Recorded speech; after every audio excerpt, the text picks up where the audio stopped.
Dizem que todo motorista aprende a esperar, mas ninguém ensina o que fazer quando espera se torna desejo. Naquela noite, a chuva começou cedo, grossa, persistente, como se o céu tivesse decidido lavar a cidade de todos os pecados, menos o meu. Eu esperava dentro do carro, o motor desligado, o para-brisa coberto de gotas que dançavam sobre os postes. O relógio marcava 11h42. Ela ainda não tinha descido. Trabalhar para ele, para o chefe, sempre foi simples. Horários, trajetos, silêncio. Mas desde que passei a buscá-la nas noites de gala, as coisas perderam a simplicidade. Ela era o tipo de mulher que o tempo respeita. Caminhava devagar, olhava pouco, falava o suficiente. Chamava-se Helena, nome de fogo escondido sob roupa cara e sorriso treinado. O interfone vibrou. Espere um momento, estou descendo, disse a voz dela. E, nesse momento, o coração fez o que não devia, acelerou. Peguei o cigarro que não ia acender, apenas para ter algo nas mãos. A chuva fazia pequenos rios no asfalto. A cada farol distante, o mundo parecia se dissolver. A porta do prédio se abriu. Ela surgiu sob o guarda-chuva preto, a luz do hall desenhando o contorno do corpo através do tecido molhado do vestido. Carregava a bolsa com uma mão, o olhar distante. Quando entrou no carro, o perfume dela ocupou todos os espaços, jasmim e vento. Boa noite, disse, ajeitando o cinto. Boa noite, senhora, respondi, e a voz saiu mais rouca do que o normal. Ela notou. Sorriu de leve, aquele sorriso educado que esconde curiosidade. Saímos. A chuva acompanhava o ritmo dos limpadores de para-brisa e o som era hipnótico. Eu evitava o espelho, mas de vez em quando ele me traía. Mostrava os olhos dela vagando, o pescoço exposto, a respiração calma demais.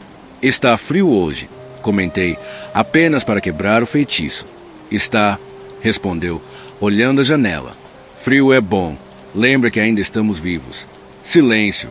A cidade passava devagar, as luzes desfocadas como lembranças antigas. O rádio sussurrava uma música instrumental, e eu pensei que nunca um piano soou tão íntimo.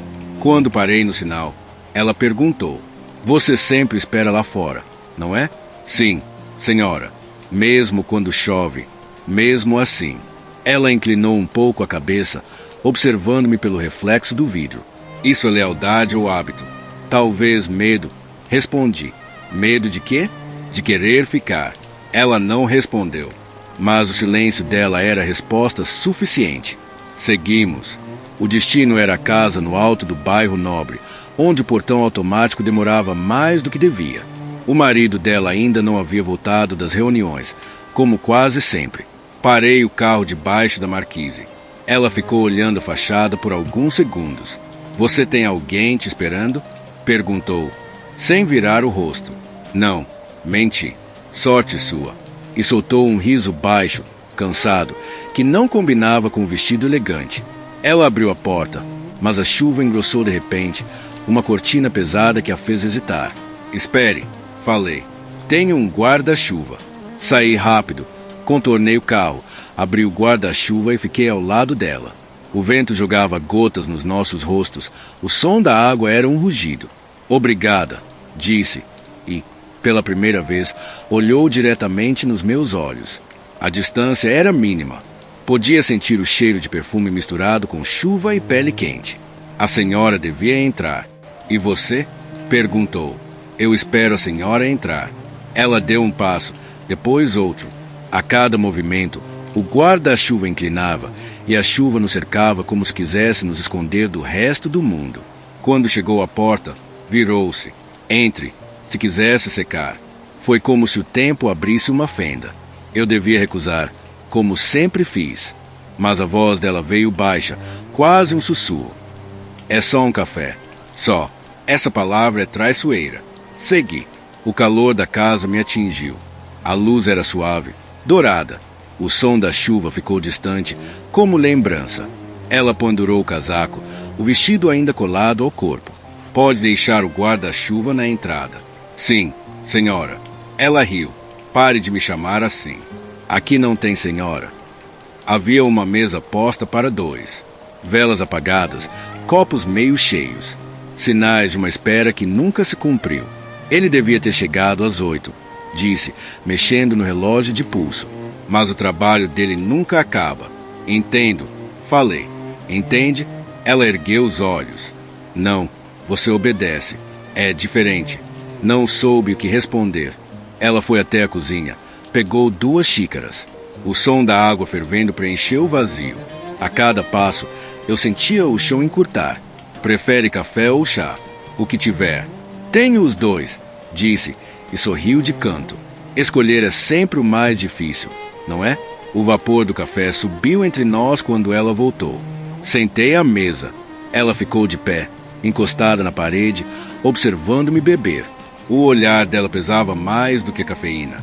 Você parece cansado, disse. Um pouco. Eu também. Mas o meu cansaço não é do corpo. A frase ficou no ar, carregada demais para se dissipar. Ela se aproximou, tirou o cabelo do rosto, sentou-se ao meu lado. O perfume, o som da chuva, o relógio, tudo conspirava para um único gesto. Obrigado por dirigir por mim todas as noites. É meu trabalho. Às vezes, o trabalho é o disfarce do destino. Quando o raio iluminou a janela, ela segurou minha mão. E, naquele toque, não havia obediência nem hierarquia, apenas o tremor de quem finalmente reconhece o próprio vazio. A chuva engrossou de repente, como se quisesse selar o que acabará de acontecer entre nós. O toque da mão dela ainda morava na minha pele, quente, impossível de esquecer. Helena se levantou devagar, foi até a janela e olhou o jardim que já era um espelho de água. Acho que você vai ter que ficar até a tempestade passar, disse, sem virar o rosto. Tudo bem. Eu espero, respondi. O som da chuva batendo nas folhas era hipnótico. O vapor do café misturava-se ao perfume dela e criava uma espécie de neblina morna na sala. Havia qualquer coisa de perigoso naquela calma. Sabe, começou ela, quando eu era menina, achava que chuva era castigo. Depois percebi que às vezes é desculpa. Desculpa para quê? Ela virou-se, os olhos brilhando. Para ficar. Fiquei sem voz. O trovão cortou o ar, e por um segundo o mundo inteiro ficou branco. Quando a luz voltou, ela estava mais perto. Senti o calor do corpo dela antes de vê-lo. Você sempre tão quieto. O que pensa quando dirige? Perguntou, com a voz baixa. Penso que a gente carrega mais do que pessoas. Respondi. Carrega histórias que nunca vão ser nossas. Ela se aproximou mais um passo. E se uma delas quiser ser? A pergunta caiu como uma gota de fogo. Não havia como responder. A casa parecia menor, o ar mais denso. Os olhos dela pediam verdade, não palavras. Mas o telefone tocou. O som quebrou o feitiço. Ela piscou, virou-se e foi atender. O nome na tela, Roberto, o chefe. Atendeu rápido, como quem apaga uma evidência. Oi, amor. Sim, está tudo bem. A reunião ainda... Entendo. Cuide-se, disse com a voz ensaiada de quem ainda tenta acreditar no papel. Desligou devagar. Ficou olhando o aparelho. Ele sempre diz que vai voltar cedo. Eu sempre finjo que acredito. Às vezes é melhor fingir. Falei. É? E quando o fingimento vira vida? Perguntou, e as palavras vieram cheias de raiva e tristeza. O relógio da parede marcou 00:30. O vento fez as janelas tremerem. A luz piscou e se apagou por um segundo longo demais. Ela riu. Até a casa entende quando é hora de apagar as luzes. Acendeu uma vela sobre a mesa. A chama balançava entre nós, pintando o rosto dela de cobre e sombra. Você tem medo do escuro? Perguntou. Só do que ele revela. Respondi. Ela sentou-se outra vez. O silêncio agora era uma confissão. Eu vi o reflexo da chama dançando nos olhos dela, e dentro deles uma solidão antiga, dessas que pedem abrigo, não piedade. Sabe qual é a pior parte? Disse ela. Ter tudo e sentir falta de algo que não tem nome. Às vezes o nome vem depois. E se for tarde demais, nunca é tarde para sentir. Helena respirou fundo. Você fala como quem entende. Entendo o suficiente para saber que não devia estar aqui. Falei. Mas está. Respondeu. Então, o que fazemos com isso? Não havia resposta. Ela se inclinou, o rosto a poucos centímetros do meu. O som da chuva ficou mais baixo, como se o mundo prendesse o fôlego. A vela iluminava as curvas do rosto, a linha dos lábios. Diga alguma coisa, sussurrou. Se eu falar, a verdade sai. Respondi. Então não diga. E fechou os olhos. O tempo se partiu. Senti o hálito dela, o cheiro de café e perfume misturados. Nossas bocas não se tocaram, mas o ar entre nós estava quente, vivo. O trovão explodiu, e ela abriu os olhos, tão perto que o medo virou desejo. Ficamos assim, imóveis, prisioneiros de um quase, até que ela se afastou, ofegante. Desculpe, disse. Isso é uma loucura. Loucura é fingir que não aconteceu, murmurei. Ela riu, nervosa. Você fala bonito demais para um motorista. E você sente demais para uma mulher acostumada a ter tudo. O olhar dela cortou o meu como faca. Você não sabe que é ter tudo e ainda se sentir vazia. O telefone vibrou novamente. Uma mensagem curta na tela. Volto amanhã. Ela olhou o aparelho, suspirou, colocou-o de lado. Amanhã. Sempre amanhã. O amanhã é a desculpa de quem não sabe viver hoje, falei. Ela pegou a vela e caminhou até o corredor. Vem, disse. A luz voltou, mas eu não quero ficar sozinha. Segui-a. O corredor estreito, o som dos nossos passos, o cheiro de vela derretida. Entramos numa sala menor, com um estante de livros e uma poltrona antiga. Aqui eu me escondo quando não quero ser vista, explicou. Às vezes leio, às vezes só escuto a chuva. Sentou-se na poltrona, cruzou as pernas. Eu fiquei de pé, sem saber onde colocar as mãos. Sente-se, pediu. Você me deixa nervosa assim, olhando. Sentei. O silêncio voltou, pesado. Ela pegou um livro qualquer, abriu, mas não leu. Você acredita em destino? Perguntou. Acredito em escolhas. Então escolha. Fechou o livro, olhou direto nos meus olhos. Fica, disse. E naquele instante, a palavra ficar não significava apenas esperar a chuva passar.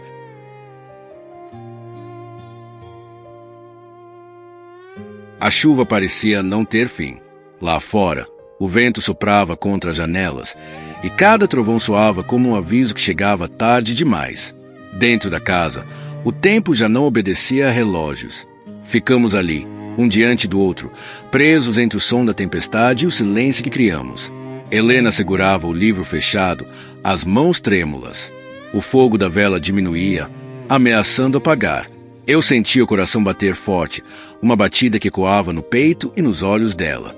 A senhora devia descansar, tentei dizer, mas a voz saiu fraca. Ela ergueu o rosto, riu baixo. De novo esse, senhora? Já não combinamos que aqui não existe isso? Aproximei-me. Então o que existe aqui? Existe agora, respondeu, e o som da palavra se perdeu entre o barulho da chuva. Deixei o corpo se mover por conta própria. O chão rangeu, a luz piscou. Quando parei, já estava diante dela. Helena respirou fundo, como se tentasse conter algo maior do que ela mesma. Você sabe que isso é errado, não sabe? Sei. E mesmo assim está aqui. Porque o errado nunca parece errado quando é verdadeiro. Ela fechou os olhos por um instante, e quando os abriu, a distância entre nós desapareceu. O primeiro toque foi leve, quase tímido. A ponta dos dedos dela roçou minha camisa, e o corpo respondeu antes da mente. O mundo inteiro se reduziu ao calor da pele, ao som da respiração, ao cheiro de café, vela e chuva. O beijo não aconteceu de repente. Ele nasceu devagar, como a água que sobe no rio antes de transbordar. Primeiro, o olhar, depois, o sopro, e, enfim, o encontro inevitável. Nada além do som da chuva, nada além do arrepio de duas peles descobrindo que ainda sabiam sentir. O relógio marcava uma hora qualquer, sem importância. Quando o raio iluminou o quarto, vi o reflexo de nós dois no espelho da estante. Dois estranhos que se reconheciam tarde demais. Ela se afastou por um segundo, os lábios entreabertos, o olhar perdido. Eu não devia. Eu também não. Interrompi. Mas aqui estamos. Ficamos assim, colados, respirando o mesmo ar, como se o mundo inteiro coubesse nesse espaço pequeno. A chuva aumentou. O vento batia nas portas. Ela encostou a testa no meu peito e disse, num sussurro que parecia um pedido: fica comigo até a tempestade passar. E eu fiquei, não por coragem, mas porque já era impossível sair. O tempo derreteu. A vela apagou de vez. A sala mergulhou na penumbra. O som da chuva lá fora misturava-se ao som das nossas respirações, até que tudo virou um só ritmo, intenso, humano, inevitável. Não sei quanto tempo durou. Talvez minutos. Talvez uma eternidade comprimida em segundos. Mas quando a tempestade começou a ceder, ela se afastou, os olhos marejados, o corpo tremendo de um frio que não vinha da noite. O que fizemos? Perguntou, como se precisasse ouvir a resposta em voz alta. Aquilo que o coração pede quando o mundo se cala. Respondi. Ela sorriu, triste. Você fala como quem vai embora. E você olha como quem já sabe que eu preciso. O silêncio caiu de novo. O som da chuva agora era mais leve, quase um lamento. Ela foi até a janela, puxou a cortina, observou as luzes da cidade reaparecendo. O céu clareava aos poucos, um azul tímido nascendo entre as nuvens. Está amanhecendo, disse. Sim, então acabou. As palavras dela doeram mais do que eu esperava. Peguei o casaco, sem pressa. Ela ainda olhava pela janela, os ombros nus, a respiração lenta. Não me arrependo, confessou, sem se virar. Só queria que fosse outra vida. Fiquei parado na porta, o coração dividido entre o dever e o que acabará de se tornar lembrança. Talvez em outra vida eu chegasse antes. Falei. Ela riu, quase sem som. E talvez eu não abrisse a porta. O sol começava a nascer. O céu ganhava cores. Peguei o guarda-chuva. Abri. Antes de sair, ela se aproximou e segurou minha mão por último, com força. Promete não esquecer? Prometo. Ela soltou devagar e eu saí. A chuva agora era apenas garoa. A rua cheirava a novo começo e arrependimento. Entrei no carro, liguei o motor. O espelho ainda refletia a porta da casa, fechada. Mas a imagem dela ficou comigo, gravada nos olhos, tatuada na pele. Enquanto descia a avenida, o rádio tocou uma melodia lenta e percebi que algumas histórias não terminam, apenas aprendem a chover em silêncio dentro da gente. A cidade acordava molhada. As ruas ainda brilhavam com restos de chuva e o ar tinha aquele cheiro de ferro e terra que só existe depois da madrugada. Dirigia devagar, sem música, sem pressa. O corpo ainda lembrava o toque, o calor, o som da respiração dela. O coração, esse, lembrava o que não devia. Parecia mentira. Algumas horas antes, eu era apenas motorista, o homem do volante, o silêncio de sempre. Agora, cada farol, cada reflexo na poça, me trazia o rosto dela, Helena, com o cabelo molhado e o olhar de quem carrega um segredo que não se apaga. No trabalho, ninguém notou nada. O chefe chegou tarde, exausto, com o mesmo cheiro de cigarro e pressa. Ela dormiu? Perguntou. Sim, senhor, respondi, sem levantar os olhos. Ele entrou e a porta se fechou atrás dele. A vida seguiu. As horas se arrastaram. O mundo fingia normalidade enquanto dentro de mim tudo ainda chovia. Nos dias seguintes, eu esperei. Talvez uma mensagem, um olhar, qualquer sinal de que a noite anterior não foi apenas um delírio entre trovões. Mas nada. O silêncio dela era um tipo de resposta que eu não queria entender. Uma semana depois, voltei a buscá-la. Era terça-feira, o céu limpo, o ar frio. Ela desceu pontual, linda como sempre, o mesmo perfume, o mesmo sorriso educado. Boa noite, disse, entrando no carro. Boa noite, senhora, respondi. Ela percebeu a palavra, hesitou e depois fingiu não ouvir. O caminho foi silencioso. Só o som do motor e da respiração controlada. Quando chegamos, ela agradeceu e desceu. Eu pensei que fosse mais uma noite comum, até que ela parou na porta e voltou o rosto por um instante. Está frio, disse. Está. Respondi. Cuide-se, completou. E entrou. Essa foi a última vez que a vi. Os meses passaram. O mundo mudou de estação. A chuva voltou. Como sempre volta, e comigo voltou o costume de lembrar. Há lembranças que não doem, apenas pesam. Helena era assim, não ferida, mas marca. Às vezes eu dirigia pelas mesmas ruas e o corpo dela voltava em fragmentos. A voz baixa, o gesto de segurar a xícara, o olhar perdido entre medo e coragem. Certa noite, deixei um cliente em frente a um teatro. Antes de ir embora, vi um cartaz colado no poste. Exposição: O Silêncio das Casas. A foto no cartaz era uma janela entreaberta sob a chuva. E lá estava o nome dela no rodapé: Helena Duarte. Fiquei parado, olhando. Entrei. Dentro, o salão era pequeno, cheio de retratos em preto e branco. Casas, portas, cortinas, mãos. E em todas, de alguma forma, havia chuva. Em uma das fotografias, reconheci o meu reflexo, ou que pensei ser o meu. Um homem de perfil, no volante de um carro, e o olhar dele preso num espelho retrovisor. No canto da imagem, uma frase escrita à mão: nem toda estrada leva embora quem parte. Senti o chão se mover. Ela estava ali, do outro lado da sala, conversando com um jornalista. O mesmo cabelo, o mesmo gesto de prender uma mecha atrás da orelha. Nossos olhos se cruzaram. Por um segundo, o mundo voltou a ser chuva. Ela sorriu. Não um sorriso de reencontro, mas de paz. Caminhou até mim. Parou perto bastante para que o perfume me encontrasse. Eu não sabia que viria, disse. Eu também não. Gostou das fotos? Algumas doem, outras salvam. Como a vida, respondeu. Ficamos em silêncio. O fotógrafo anunciou o encerramento da exposição. As luzes diminuíram. Ela me olhou uma última vez, e no olhar dela havia tudo. O que foi, o que não poderia ter sido, o que ainda existia mesmo sem existir mais.